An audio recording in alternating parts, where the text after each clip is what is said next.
Garg sir, आपकी और Eiffel group की खास तौर पर मैं पूरी प्रोफेशनल जर्नी के बारे में जानना चाहता हूँ, अगर आप विस्तार से बताएं तो। सबसे पहले मैंने शुरुआत आगरा से की, एल्डिको के नाम से। एल्डिको भी कैसे आया, मैं चूंकि सिविल इंजीनियर हूँ तो मैंने एक बनाया firm, engineers land development corporation. लोगों ने मुझे कहा कॉरपोरेशन नहीं हो सकता, तो मैंने उसे मर्ज करके एल्डिको कर दिया। वहाँ से शुरुआत की, वहाँ से सफ़र आगे बढ़ाया और वहाँ की सफलता के बाद लखनऊ के कुछ अफसरों ने हमारे यहाँ वहाँ संजय प्लेस में हमने कमर्शियल कॉम्प्लेक्स बनाया। उन्होंने कुछ हमारे यहाँ इन्वेस्टमेंट किया, उससे वो इतने ज़्यादा प्रभावित हुए कि उन्होंने हमें इनवाइट किया कि आप लखनऊ आइए। और लखनऊ में जब ये ऑप्शन लिया गया सबसे पहले प्रगति केंद्र का, जहाँ हमने कपूरथला में, तो हमको जबरदस्ती वो एक ब्लॉक देना चाहते थे। हमने कहा नहीं, हम पहले एक सैंपल सर्वे करेंगे। तो हमने कहा कि आप हमें 20,000 रुपये दीजिए, हम आपको दुकान बिना मुनाफे के जमीन पे देंगे और केवल कंस्ट्रक्शन में लेंगे। वो हमारा सफल हो गया प्रेम। उसके बाद फिर जो है दैन प्रमुख सचिव जो थे AP सिंह, उन्होंने जो है कुछ पब्लिक प्राइवेट पार्टनरशिप का प्रोग्राम चलाया। तो हमने उनसे कहा कि यूपी को जरूर वो मिलना चाहिए प्रेफरेंस। तो उन्होंने 2 डेवलपर सेलेक्ट किए, एक एल्डिको और एक आरिफ बाद में चले गए, केवल हम रह गए और यूटिलिटी रह गए। तो उससे हमने ये उद्यान 1 और उद्यान 2 बनाया। फिर वहाँ से बढ़ते बढ़ते जब हम और ऊंचाई पे पहुँचे तो हमारी लड़की ने जो है M.Tech किया बर्मिंघम यूनिवर्सिटी से।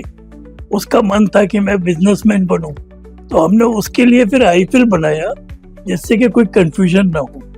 एक चीज और, लखनऊ के मार्केट को, खासतौर पर रियल एस्टेट मार्केट को आप कैसे देखते हैं और यहाँ पर बायर्स के लिए आप कितनी अपॉर्चुनिटी और क्या सावधानियां, अगर मैं आपसे कहूँ कि आप। लखनऊ एक बहुत सुंदर शहर है और यहाँ अभी बहुत पोटेंशियल है, ये बढ़ रहा है बहुत तेजी से। और जितनी इसकी सड़कें हैं उनका वाइडनिंग होना जरूरी है।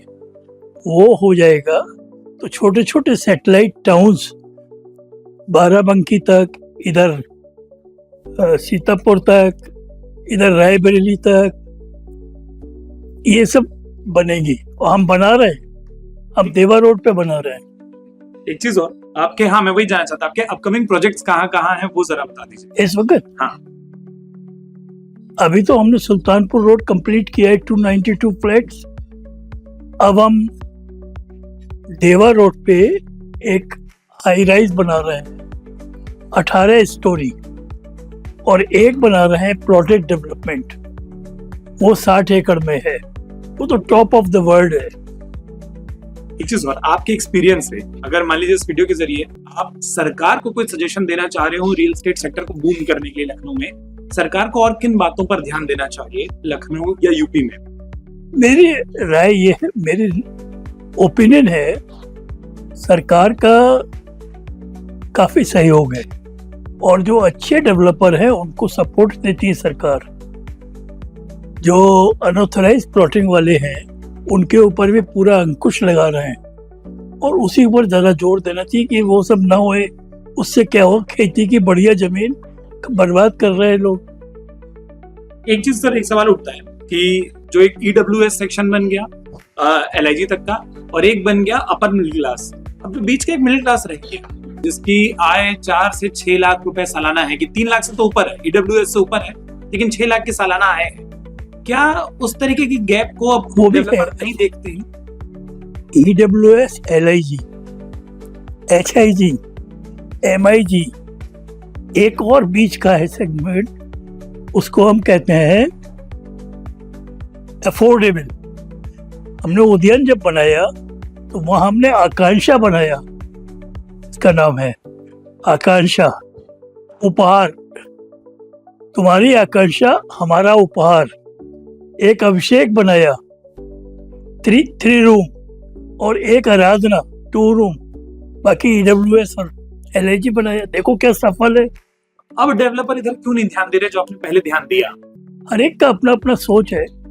आपको इस सेक्शन के लिए मार्केट में गैप दिखता है जिस पर काम हो सकता है अभी भी? नहीं, ऐसा कोई गैप नहीं है, काम हो रहा है, बहुत काम कर रहे हैं, बहुत डेवलपर है और अच्छा काम कर रहा है। लखनऊ के बाद, यूपी में और नोएडा के बाद आप अगला कौन सा टीयर 2 शहर देखते हैं जहां रियल एस्टेट आपको लगता है बूम होगा, वहां बायर जा सकता है? गोरखपुर, इलाहाबाद, वाराणसी में बहुत पोटेंशियल है, Ayodhya. Thank you so much.